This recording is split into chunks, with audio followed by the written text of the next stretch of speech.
Hello everyone, I'm Ankit and you're watching StudyIQ IAS English channel. In our today's video, we are going to understand why is Paika Rebellion in news. Well, you can read this word in English, it is called as Paika. But in the native Odia language, this word is called as Poika. So in our rest of the video, we are going to pronounce it as Poika, right? Now, if you want to download the notes that I will use in this session, you can go to the Telegram channel ATS Live. Just simply open your mobile app on the top right hand corner. There's a search bar. Click on it and write ATS Live. You'll find the channel. But if you still have problems in locating it, this is the QR code. You can also scan. Subscribe to the channel if you still haven't, and you can download the notes. Let us start by understanding why is Paika Rebellion in news. Now, the former Chief Minister of Odisha, Mr. Naveen Patnaik, who was the chief minister for a long period of time, he has raised a concern that the NCERT, which publishes books that are used in Indian schools, they have omitted the mention of Paika Rebellion in the class 8th history textbooks. Now, this is a cause of concern, particularly for Odisha. But now, considering this cause of concern, NCERT has clarified that 1987 Paika Rebellion, along with other regional rebellions, they will be covered in the second volume of textbooks, which will be published in the months of September and October. So, this is why Paika Rebellion becomes very important. So, in our today's video, let us understand what are the factors that led to Paika Rebellion, who were Paikas, and how it played a very important role in India's freedom struggle, right? That will be the subject of our today's discussion. First, let us try to understand who were Paikas actually. Now, Paikas, it literally translates into what are known as foot soldiers. So, these were hereditary militia class in the state of, or in the present state of Odisha. Now, these Paika soldiers, they were recruited by the then Gajpati rulers who were ruling over a large portion of Odisha. Now, they were recruited for the military service, and in return, they were paid as a grant-free land which they could have used to undertake their agricultural and land revenue activities. Now, the purpose is that the Paika soldiers, in the time of peace, they could have cultivated this land, whereas in the time of war, they would have rendered their military service to the Gajpati rulers, right? So, these were Paikas, these were military classes in the present state of Odisha. Now, what you need to understand is the background that led to the Paika Rebellion. First of all, in 1803, large portions of India, as you can understand, was covered by British rule.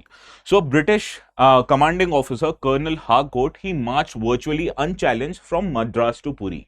So, in order to march unchallenged, he signed many deals with the local rulers, including the Gajpati rulers. So, these rulers agreed to the fact that they will provide him unopposed passage through their lands, provided that Britishers compensate them, right? So, Britishers agreed to compensate these Gajpati rulers, that they said that we'll try to liberate your land from the then Maratha rule that was prevailing in large portions of Odisha, and in return of the safe passage, we will compensate you with 1 lakh rupees, and in addition to that, they'll also be provided 4 parganas which were then under Maratha contention. So, Britishers said that we will liberate these parganas from Maratha contention, and as a compensation, 4 of these parganas we will allocate it to the Gajpati rulers. So, this was the promise made by British rulers in exchange of free passage to the lands of local rulers. But do you think British actually fulfilled their promise? No points in guessing, they actually did not. And company, it did not fulfill their practices, and therefore a custodian of the king, that was Jai Rajguru, he marched along with 200 armed Paikas in order to pressurize the British in order to fulfill their promises. Despite these pressure tactics by the then rulers, Harcourt, who was a British colonel, he only agreed to pay a sum of 40,000 rupees, which was much less than the promised 1 lakh rupees. But he did not allocate 4 parganas, which was the original promised by the Britishers. So, Rajguru, he subsequently conspired to overthrow the British rule in the region, but he was caught and executed in 1806 before the revolt could even materialize. And as a result, the Gajpati rulers, they were banished to Puri. So, this created a lot of social, economic as well as military challenge in the then region, which led to Paika Rebellion. So, let us understand what was the hardship that was faced by local people, including the Paikas, right? First of all, once the rulers were banished to Puri, this ended the political patronage that these rulers provided to Paikas, and it became a cause of cultural as well as economic alienation of the local people.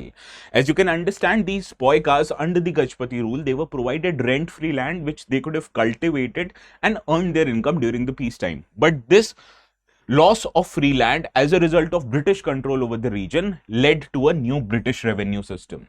And this created a lot of economic alienation. Similarly, we saw that there was a decline in local landowning class, that the local zamindars, their control over the land was removed, and this was allocated to a new class of landlords that were absentee Bengali landlords. So in the end, Gajpati rulers, Paikas were serving the Gajpati rulers. Now Paikas became the tenants on their own lands, and they were responsible to pay revenues to another section of landlords who were absentee landlords. So this, you can understand, it contributed to the economic alienation of the local people.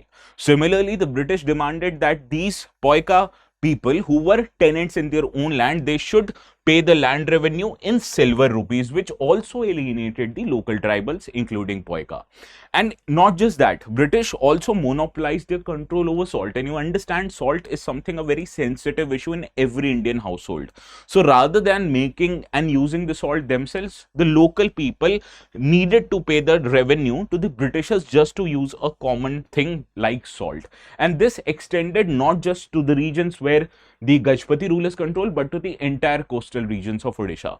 So all in all, loss of rent-free land, the need to pay revenue to another absentee landlord class, need to pay this revenue in silver rupee, and not able to cultivate and use the salt themselves. This added to the cultural and economic alienation of the local people, and this acted as a trigger point for Paika Rebellion. So what happened during Paika Rebellion? Now let us understand this. Now this Paika Rebellion was led by Bakshi Jagabandhu, who was a former commander under the king of Khurda, and he led an army of Paikas who were themselves joined by another army of tribal cons from Ghumasar. And in this rebellion, what these people did, that they conducted raids on British security infrastructure like a police station. They killed British officials, looted the treasuries, as well as burnt the government buildings to ground. So this was a Paika rebellion. It led to attacks done by local people led by Bakshi Jagabandhu, who was leading an army of Paikas, and they conducted an attack on British security and economic infrastructure. They tried to loot these treasuries, right? Now what happened? Also, that British retaliated, and this geographical spread of this rebellion spread across the Khurda region, Banpur, Puri, Pipli, as well as Cuttack. So basically, this rebellion was limited to the present day Odisha only. Now the company, obviously, it gradually crushed this revolt, and as a result, Bakshi Jagabandhu escaped into the jungle, and he remained in the jungle for until 1825, when he finally surrendered to the British under a negotiated terms of settlement. So this brought an end to what in many people, according to many people, is known as First War of Indian Independence. So this was the Paika rebellion. What you need to understand, the geographical spread of this Paika rebellion was limited to the areas in present day Odisha. Now I use the word First War of Independence. Do you think it actually is the First War of Independence? Do let me know in the comment section. Now, the significance of this rebellion is that it is regarded as one of the earliest revolts against the British rule, which even predates the First War of Indian Independence, according to the government, that is 1857 revolt, by 40 years. But what you have to understand, in comparison with 1857 revolt, the Paika rebellion was only limited to few certain districts of present day Odisha, whereas 1857 revolt was spread across a much larger geographical expanse. Therefore, unlike 1857 revolt, this was confined not to pan-India but only under the present state of Odisha. Therefore, this Paika rebellion in many terms has been linked to Odisha's subnational identity, and it is one of the instances where earlier anti-colonial resentment led to increased consciousness among people that they wanted to have a self-rule, not a foreign rule in India. And in 2017, the then Odisha government, which was again headed by former CM Naveen Patnaik, they sought to declare Paika rebellion as India's first war of independence. But naturally, the government of India did not agree with it. Obvious reasons, because this Paika rebellion was spread only across a handful of districts in only one present state in India, that is Odisha. Whereas 1857 revolt was spread across many states. Therefore, center as a political compromise, agreed to include these rebellions into the textbooks of NCERT. So this is how such compromise was reached. Government of Odisha demanded Paika Rebellion to be called as India's first war of independence, but according to Government of India, 1857 revolt is India's first war of independence, whereas regional revolts, like we have understood, includes Paika Rebellion, is one of the key instances which led to 1857 revolt, right? Now, I have a practice question, but before that, I wanted to let you know something. Now, we are starting a batch today onwards, that is 25th of July. This batch is actually important for students who are looking to give exams next year. Now, if you take admissions to these batches, you not just get live classes and test series, but you also get mentorship support. And the most better aspect about this batch is that in case if you clear your prelims next year, your entire course fees for the diamond batches will be refunded. Now the diamond batches is available at 27,999, but you will get those rates only after you apply the code ATS Live. So please remember to use this code. We also have a number 9240231070. You can call on this number and ask them any queries that you have.